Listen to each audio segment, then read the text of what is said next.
Hello, friends, and welcome to the PowHERful Podcast. I'm your host, AJ McCord. In this podcast, we introduce you to powerful women who are changing the game in and outside of their field of play. These are women's stories, women who happen to be doing things that many of us can only dream of, but the lessons and inspiration they share is universal. Hello, friends, and welcome back to the PowHERful Podcast. I'm your host, AJ McCord, and this season is all about highlighting the incredible women of winter, which means we're dipping into the archives a little bit. Every Thursday, we're going to release a best of episode. These are women that we've talked to in the past, but are getting ready for the 2026 Winter Olympics who deserve to have their story in the spotlight yet again. This first best of is with Zoe Atkin. She's a great British freestyle skier who dominates in the halfpipe. But even more impressive is how she manages all of the fear that comes with being one of the best in her sport. When I tell you this rewired something in my brain about the way that I approach fear, I'm not exaggerating. The Stanford student literally takes us to class telling us how we too can rewire our brain in how we approach fear. So with no further ado, I present Best of the PowHERful Podcast with Zoe Atkin. Welcome back, PowHERful Pod Squad. I am so excited to be joined by a Crystal Globe winner. No big deal. That means she is the top-ranked free skier in the women's superpipe in the world. Her name is Zoe Atkin. She is also a junior at Stanford University, trying to make it to her second Olympics for Team Great Britain. And right now, catching up with me in the middle of a training camp. Zoe, thank you so much for being here. Hi, thank you so much for having me. I'm very excited. This is so much fun. So I want to first talk about the Crystal Globe, because for those who don't know, can you explain how massive of a deal this award is in your sport? It's definitely a pretty big deal. I was very excited when it happened. So basically, we have about 5 World Cup events a year, and then at the end of the year, they kind of tally up all your results, and then whoever has the best results over like all those events, they add them together and then they make the rankings for the rest of the year from those events. So yeah, it's kind of about, being consistent and doing well, but you kind of have to, maintain that level throughout the whole season, which can be a little bit tough because the first World Cup of the season was in August, and then the last one was just last week in February. So it's kind of a long season to be kind of at that high level and to be performing, at the events. So yeah, I ended up with a first place medal and a couple second places, and then I ended up ranked first in the world at the end of the season, which is so crazy to me, and I'm so excited about it. Oh my gosh, I can imagine going through your career just in general, right? Like I said, 16, your first World Cup. You make it to the Olympics, so you're competing there. Should have been competing with your sister, but she had to pull out of it. But your sister was carrying all of this sort of weight and pressure of the nation because she was the first female to ever medal on skis for Great Britain, correct? So it's like your family has had a lot of attention, and then you at 16 burst onto the scene. You don't have the Olympics that you want. I imagine there's a lot of self-doubt that's coming in of like, yeah, I'm one of the best, but like, can I be the best? What are you going through mentally throughout the last few years, and how'd you sort of get through it to top that podium and to say, you know what, the results sounded like you said almost like the results don't matter. I'm just landing this thing the best way that I possibly can. Totally. I mean, you touched on so many things right there. Like, oh, that's so true. I saw my sister win a medal in 2018. I was there in Korea when she got that bronze in slopestyle, and it kind of like illuminated the possibilities of like what I could do in the sport. So I definitely was like, okay, like I could get there, like I could train and work hard and do it. And so I had a couple podium results. I had that World Cup win. I think I medaled at World Championships and another World Cup or something. And then I went into my first Olympics, and I put so much pressure on myself. I was like, this is the Olympics. Like, I'm going to do so well. And I was only ever really thinking about the results. And I feel like that really shows in my skiing. And I feel like going into the whole season, I don't even remember, like at this point, I don't even think I landed a single run that I was very proud of that season, just because I was so focused on the results and I couldn't like let that go and, focus on what I needed to improve on, what I needed to work on. and just the skiing itself. So there was a lot of that, and then there was a lot of disappointment after the Olympics just because it didn't go the way I wanted it to, especially after all those expectations. And after that, I had a bit of a low point coming after the Olympics, and that's when I started at Stanford, my freshman year at Stanford, that fall after the Olympics. Perfect. Stanford is known for being a really easy school, something that you just like breeze into, really good, never kicks your butt in academics. So if we're feeling bad about ourselves, Stanford is a really good place. Just go to Stanford, you'll feel great. No. It was definitely tough, and because I had just taken a gap year, so it's been a while since I've been to school. But it was honestly so refreshing to kind of have a different challenge that wasn't so mental and fear focused. And I feel like that's such a big thing with, action sports is the whole thing is kind of overcoming fear and being able to fake the confidence in order to, try things and do things and make them better and get up after you fall. But at Stanford, it was so much more just like learning to be in a new environment and like making friends, being social, like being able to like raise my hand in class, and obviously like the academic side of things too. And I feel like it was so nice to be able to just forget that I was a skier and to just be me again and kind of be like, I exist outside of my results and I exist outside of whatever place I got at the Olympics. And I feel like that was really big for me, especially just like being so young at my first Olympics. And just when you're young in general, I feel like you're, grappling with all these, what your identity is and all that kind of stuff. So it's just like a very emotional time, I guess. And I felt like that, yeah, so that experience at Stanford was just really helpful for me, like as a person, for my growth and everything. And I was kind of like, not sure if I wanted to go back to skiing, but I was like, I'll just do this season and see how it goes. And if I don't want to ski by the end of the season, then I'll just quit and do school full time, and that's fine.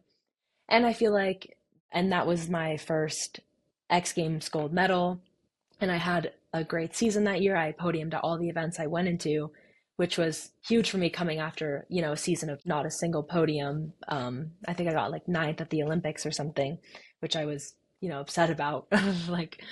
But and I just feel like taking that pressure off really allowed me to, focus on the skiing and remember why I did it in the first place, which is like that passion, that, fun. And also going to Stanford, and I was taking a lot of like psychology classes and stuff kind of in that realm. So I was able to learn a lot more about the brain and the thought process and, how fear is kind of like created in the brain and how it's like processed in the body. And I feel like kind of thinking about it mechanically helped me a lot, when you're standing at the top being like, I'm so scared, like my body is paralyzed, like I can't move. And then being like, this is just a biological process, like of course I'm scared, it's like my brain, there's all this stuff going on in my body, but like I can still do this, like I can be scared and do it either way. And I feel like learning all that kind of stuff was also very helpful for me going back to skiing.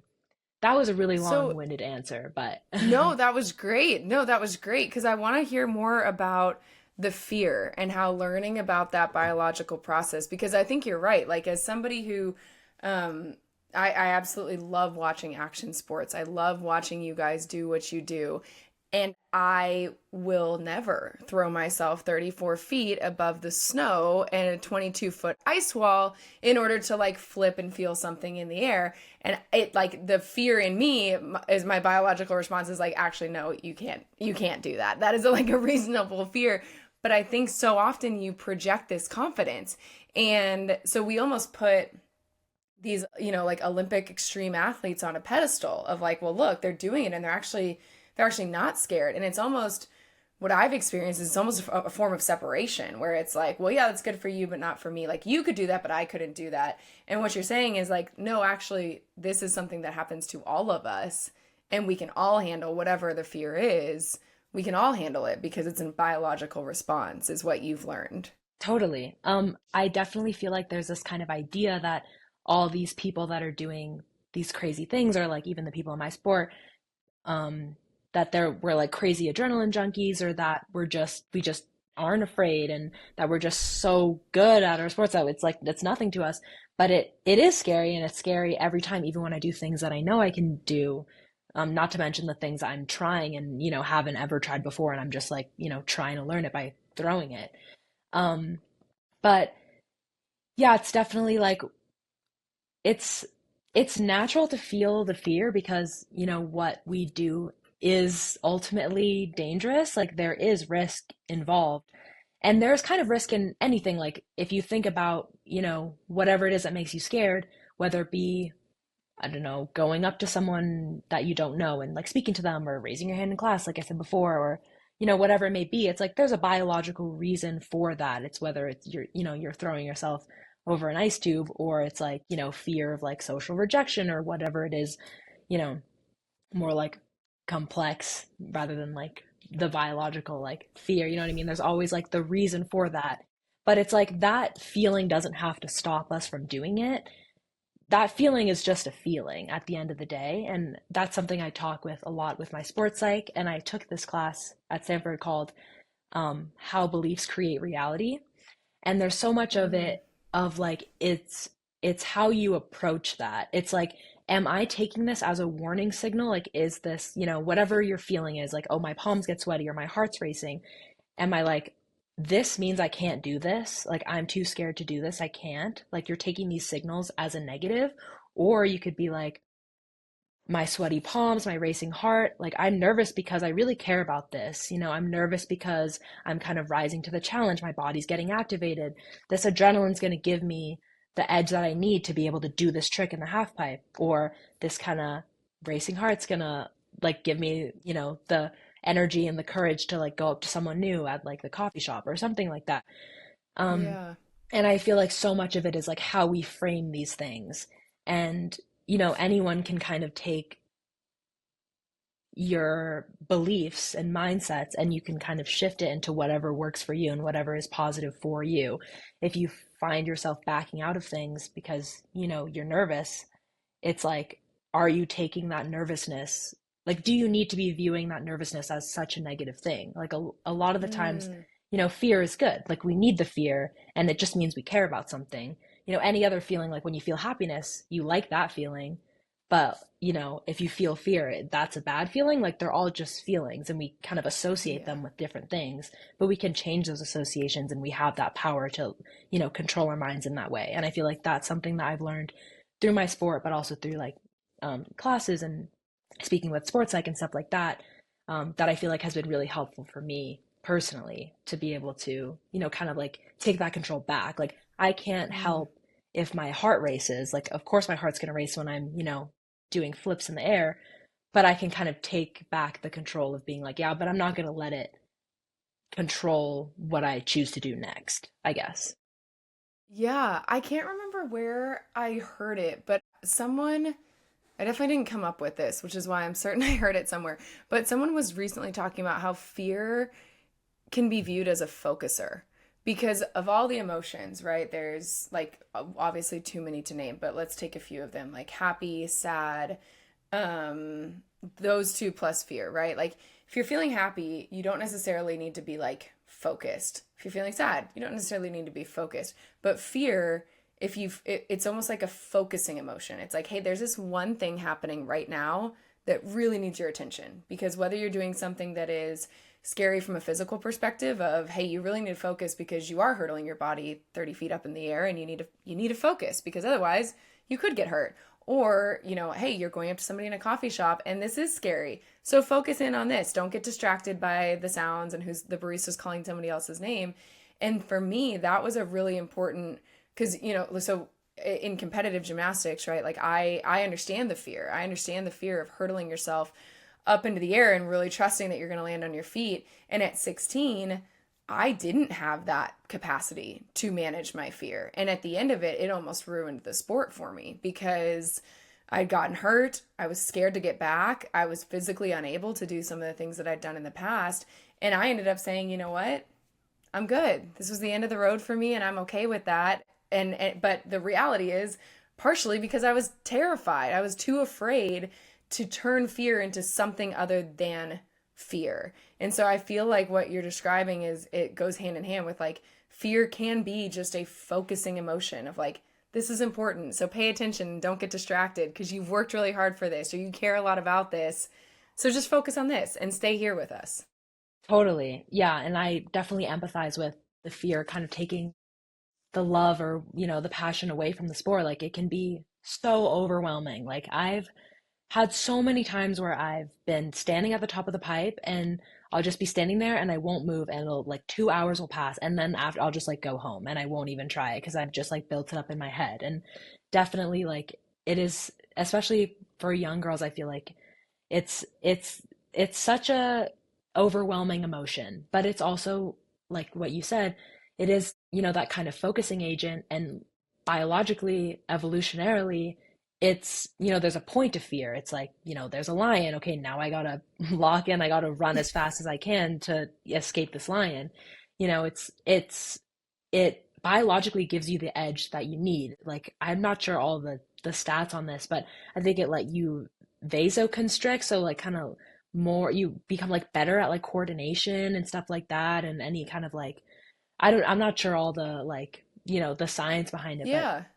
it definitely does like biologically, put you in a place that's better for, like flow state or better focus, better performance. And I think thinking about it that way can be really powerful. Yeah. And I think now that we've talked through all this fear, it makes it even, I don't know, more impressive and more exciting for me to have watched you this season and knowing that you wanted to try to incorporate a lot of new tricks this year, right, into your half pipe run. And that's something that, for those of you who don't know half pipe, Zoe, you can talk to this a lot more, but I know like you put years, it's like, again, I keep comparing it to gymnastics, but it's similar to gymnastics in that you put years into being better at the same exact skills, right? Doing them to almost perfection. That's like the goal. And incorporating a new trick into a routine or into a run is a lot. It's really scary because all of a sudden you're not just like doing the same old thing and trying to be better. Now you're trying it out in a competition for the first time. And you decided to do this the year before an Olympic year. How did you incorporate these new tricks into your runs and in the meantime have the best year of your skiing career? Thank you. Definitely it's yeah, like what you said, very similar to gymnastics. Like you kind of, I think we call them tricks and you guys call them skills. Like Yep. learn a thing and then you do it over and over and over again. And then when you're putting a new one in, you still have to do all your other tricks. So there's still, kind of, you have to rely on that muscle memory so you can do all those other things while also focusing on this new thing that you want to put in. Um, so yeah, it's it's definitely tough. There's always kind of, there's always something to be working on. I feel like that's kind of my mindset. Like, for example, if it's not the best day ever, I won't work on my hardest trick. I'll work on something simpler and maybe try and make it smoother, trying to get the grab a little bit better, make the landing a little bit lighter. So I always think that there's something to work on, and we're simultaneously working on all these different things all at once. Um, so there's like a little bit of that, and also, you know, no matter how many times I do a trick, I think I mentioned this earlier, but I am still so scared to do it every single time. So it's like being able to kind of re-confront that fear every day until it is just kind of like background noise to me. Like it's like even my simplest trick, like the first time I'll do it in a day, I'll be like, oh my gosh, I'm so nervous. But it's like, okay, I did this yesterday, I did this day before, I did this day before that. I got this. Um, but yeah, I think especially like with a sport like halfpipe skiing, it's definitely progressing so much, and I feel like that's really awesome to see. All the girls, throwing down and learning new tricks all the time. But it's also very like it's kind of like methodological. I don't know how to say that word. I think that's, Methodological. yeah. Yeah. um, in Methodical? progression. Yeah, methodical. Yeah. Sorry. Okay. No, that's okay. It's very methodical in its kind of progression. Like someone will learn something and then a bunch of other people will learn it as well. So there isn't Hmm. kind of new tricks going down all the time. It's definitely like you kind of learn something and then you work on it and you perfect it and then you put it in the comp. So it's kind of like a really big process that takes a really long time and a lot of work and then only kind of comes to fruition at the end and then you get all the credit for it. But like, in the build up, it's definitely like baby step, baby step, baby step. So to be able to put, I just recently learned a switch nine. I put that in the last comp, the last World Cup of the year, a couple weeks ago. To be able to put that in my comp run is just such a culmination of like all these days that I've put into that. And not only that, but all my other tricks in the run that I was able to do all in that one run.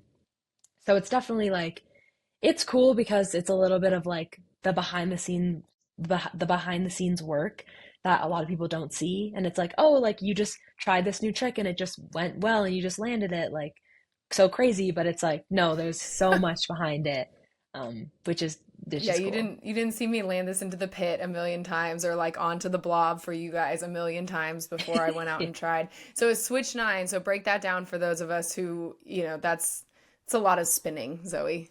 And it's coming in It is backwards if I'm not mistaken. it is a lot of spinning. So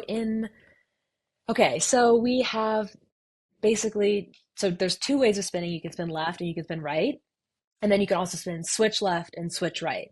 So usually you'll have kind of a natural way of spinning. Like, for example, I prefer to spin left. That's just the way that I would rather spin if I had, a choice. Same. But Yep. it's the best. You want to be spinning as many ways as possible, basically. So my switch right 900 is basically 2.5 rotations to my switch unnatural side of spinning. So it's my uncomfortable way backwards, 2.5 rotations. Oh my gosh, that's ridiculous. And it's like, it's so cool because, like you're saying, and so this is the other thing that I think is really fascinating about skiing in particular and half pipe, I think in particular. Correct me if I'm wrong, but is there not like a little bit of strategy with the clips that you post on social? So that like sometimes as you're learning a new trick, like some athletes will be like really upfront about like, oh, look at me, I'm trying this, I'm learning this. And some athletes are like, yeah, you're not going to see anything until I land this in the comp because you don't want to tip anybody off because like you said, it's a pretty small community. So you land a switch nine and all of a sudden people are going, oh, wait a minute, a switch nine, I should be turning a switch nine. It's like this, like, it feels like a little bit of like everybody's watching each other. So what is your strategy when it comes to new tricks? That's definitely really true. There is kind of like a flaw to that strategy in that we usually are kind of all training together. So we usually will see if something goes down, but there is definitely the element of being like, okay, let's say I learned something in the spring and I post about it, and so everyone knows about it, and then it's like, okay, but people still have the fall camps and like all the time in the winter, to learn something and maybe put something in comp that, they got inspired to do because of the post. So I'm definitely a little bit more of a secretive person. I don't really post things until comp comes around, and I think it's a little more exciting too for like the viewers. It's like, oh wait, she hasn't been doing that, or that's a new thing, and I think that's fun, and I think it makes it fun, for the competition. I feel like it's like a big reveal, even though like probably no one cares or like even notices. No, But I'm everybody like the cares. big Do not even reveal. begin.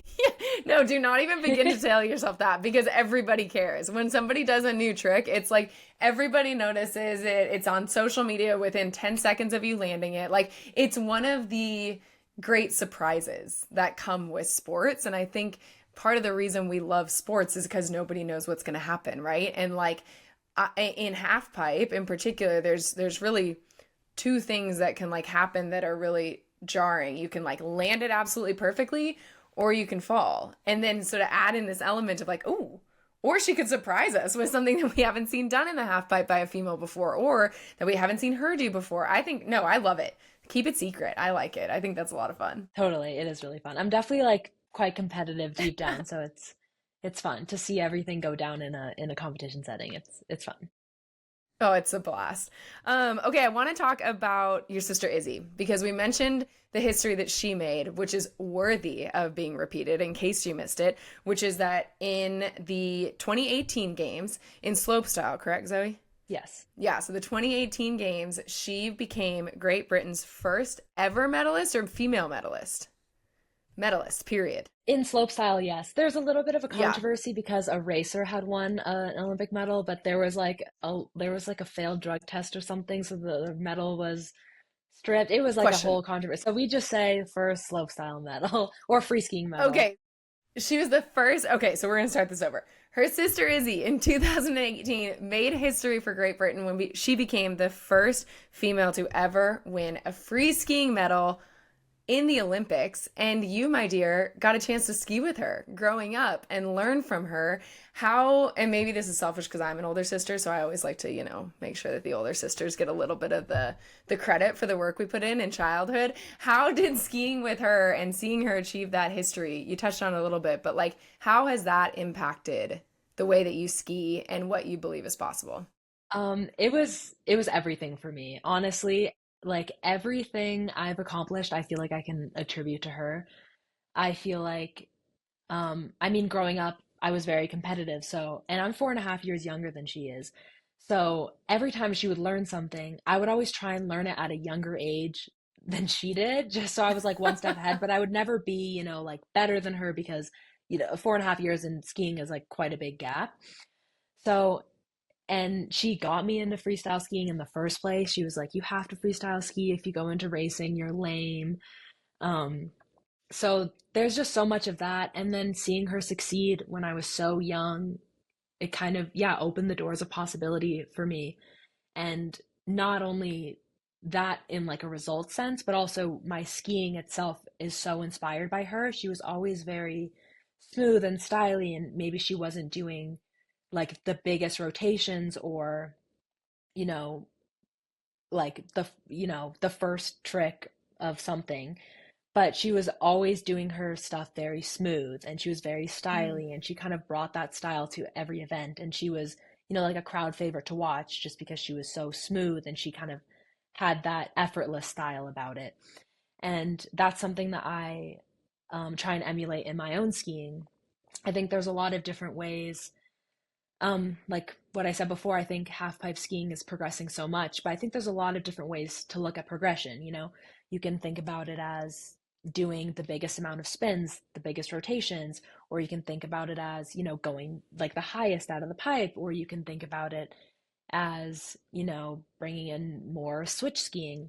And there's a lot of different ways to progress, but I think for me, something that I really want to embody in my skiing is kind of that style and smoothness, and kind of when people watch they go, oh, that was nice, like I enjoyed watching that. That wasn't, you know like, oh, like she might fall, like, oh, that's so scary, or you watch people and you're like, that was insane, but oh my God, I was so nervous for them.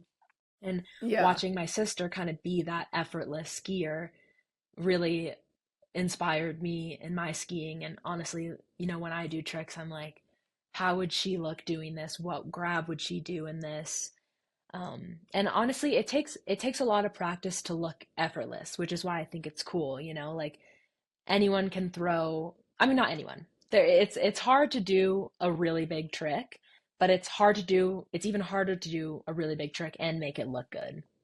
And I think Well, I that's think the it's kind of, like, yeah, I think that most people, the best tricks are the ones that are pulled off so effortlessly that the people watching are like, huh, could I do that? Is that like a possible thing for a normal? Because it's like, I mean, I mean, even your X Games run, I know you weren't very happy with it, but I remember watching you and going, whoa, she's making this look way too easy for like how high she's going in the air, for how many spins, for the type of grabs. And so I totally agree with you. I think the effortless part of it is like really alluring for a viewer to be like, oh my gosh, it's just like it's like a symphony with the snow where you're just like in sync with the pipe, and it's beautiful to watch unfold. totally. Thank you. I actually, it's cool that you brought that up. I feel like we kind of, our sport is kind of seen as, a lot more athletic and maybe mental, but I think there's a lot of, creativity and artistry that goes into a half pipe run. I think it's cool to kind of like lean into that and, yeah, be able to like appreciate, I guess, like the artistry that goes into it. It's kind of like a dance, but dance is also very athletic, but it's also kind of an art at the same time, which is cool. Yeah. So you're getting ready, trying to qualify for Italy next year to make it to your second Olympics. What is the thing that you're the most proud of yourself for so far in this Olympic cycle that Zoe 4 years ago, or 3 years ago, was so unhappy with how she made her Olympic debut, that you would tell her now, hey, look at what I've done since? What is the thing you're most proud of? Um, I mean, obviously there's kind of a little bit of like, I mean, I'm world number one now. Like, there's a Yes, little bit you of are. that, and a little bit We of, should be proud of all that. the, thank you, and, all the results and stuff. But I think, to be honest, like with how unhappy I was after the Olympics, I feel like just telling her how much I love skiing right now and how much passion I have for it and how much inspiration and motivation I found for like training just on the daily basis and being able to like really go into competitions and be like, obviously I want this medal and obviously I really care about this, but I enjoy being here and I'm enjoying the emotional roller coaster that it is and I'm enjoying putting in the work that it takes to compete at this level. And I feel like that is a really big breakthrough for me, just being able to like live my life and enjoy the day to day, because at the end of the day, like, you know World Cup golds are great and it feels so good in the moment, but it's like the day to day that you have to be happy with and you have to find that kind of inspiration from.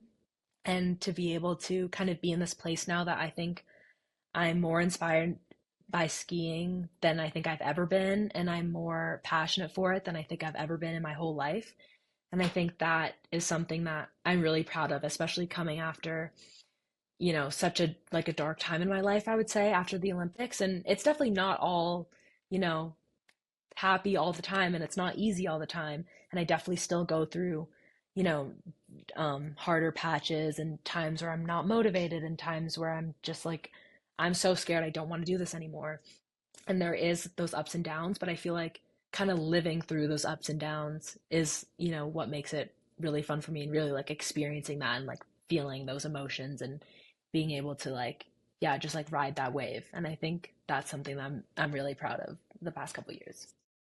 That's awesome. And what's so cool about that is that that is something that you will carry with you no matter what you do, whether it's skiing in a super pipe or going back to Stanford or whatever. And I think that's the process orienting is something that, I feel like is so common. And it's so cool for, again, my time in competitive sports was 20 years ago, 15, 20 years ago at this point. It's something that so many more athletes are talking about openly now than they were when I was looking up to athletes. And it's just such a cool evolution of sports. And so I'm really grateful that you're sharing that, because I think it makes a difference to the next generation of skiers and extreme sport athletes who are going, I just want to do what I love. And to like not lose that joy is so critical. You can skip so much heartache if you just don't lose the joy, even in the hard times and the passion. So I love that. The last question I have for you is, what does PowHERful mean to you? Oh my goodness, so many things. I mean, overcoming fear, building confidence, getting a little better every day, being the best version of yourself. I think anything that builds your confidence makes you a better person, makes you happier. Yeah. I think it's all great. I agree. Awesome. Well, Zoe, thank you so much for coming on the PowHERful Podcast. This has been a joy. I did not expect, when we had the Crystal Globe winner, to also get a really good psychology sort of session with talking about fear, but I'm so grateful for it. That was like exactly what I didn't know that we needed. So thank you for doing that. Thank you so much for having me and letting me rant about my psychology theories. There's no ranting. I'm signing up for Professor Zoe's classes. That's what I'm doing after this podcast. So thank you so much, Zoe. We are rooting for you. Cannot wait to see you hopefully in Italy next year. And Pod Squad, we'll see you next week. Have a good one. Season 4 of the PowHERful Podcast is getting you ready for the Winter Games in Milan Cortina. So look for new episodes every Tuesday and Thursday, everywhere you get your podcasts. And if you really enjoy this and don't want to miss an episode, be sure to hit that subscribe button.